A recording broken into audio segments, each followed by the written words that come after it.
Welcome back, everyone. We'll continue with our reflection by reading from Kitchen Table Wisdom, as we have for the past number of weeks, and we'll be reading a story called A Front Row Seat. Enjoy. A front row seat. It is hard to trust something you cannot see. Even after 7 major surgeries, I have had at times difficulty in trusting my healing. In 1981, I developed peritonitis and sepsis when the sutures holding my intestine together gave way a few days after a 6-hour abdominal surgery. By the time this was correctly diagnosed, I had become gravely ill. I was rushed back to the operating room, where further surgery probably saved my life. I remember being pushed down a corridor at a dead run, the lights overhead flashing by, my surgeon, who is also my friend, running alongside my gurney. Medical culture being what it is, he was talking to me about my case as if we were 2 physicians lunching in the doctor's dining room talking about a mutual patient. You know, he said conversationally, because of the infection, we will have to close by primary intention. Filled with drugs and very ill, I remember thinking, primary intention. Primary intention. I used to know what that means. Then events accelerated and I lost track of it all. 7 hours later, I awoke in the recovery room, giddy with the realization that I had once again survived. Barely conscious, I explored my abdomen with a fingertip. There was the big, soft bandage just as before. Comforted by the familiar, I drifted off. The next day, a nurse appeared to change my dressings. Chatting comfortably, she pulled back the bandages, and I looked down, expecting to see the usual 14-inch incision with its neat row of 100 or more stitches. Instead, there was a great gaping wound, as open as any I'd ever seen while assisting in the operating room. My surgeon's words came back to me in a rush. Primary intention. And today, I knew what this meant. In the presence of infection, there would be no sutures.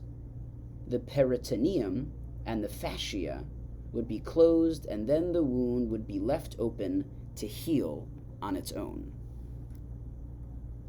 Deeply shocked, I looked down at the ruin of my abdomen. Surely this was a mortal wound, I remember thinking. There is no way that such a thing can heal.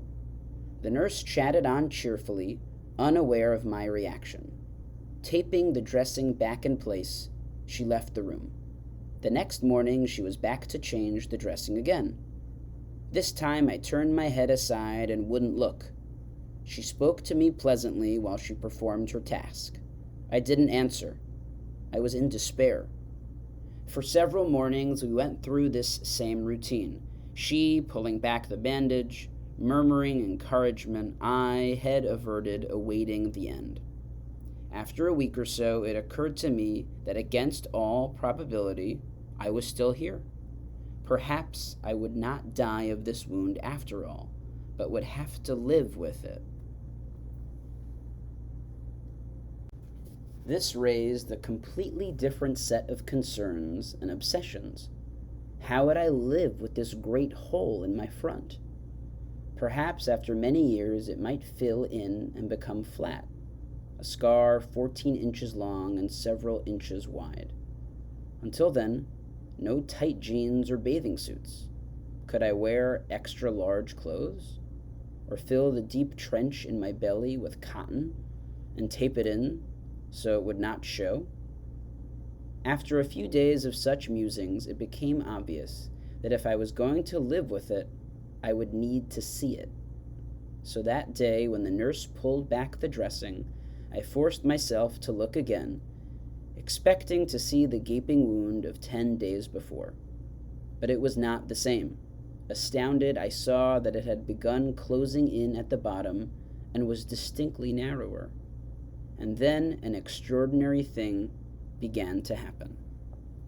Day after day, she would pull back the dressing, and I would watch as this great wound in the slow, patient way of all natural things, gradually became a hairline scar. And I, a physician, was not in control of this. It was humbling, yet I certainly had a front row seat at the healing process. It was only much later that I realized that I had been occupying the same front row seat since the moment I had entered medical school. The life force I had witnessed in myself was a birthright common to us all. For those of us who've been tuning into the reflection each week, we get to learn every week a little bit more about Dr. Remen.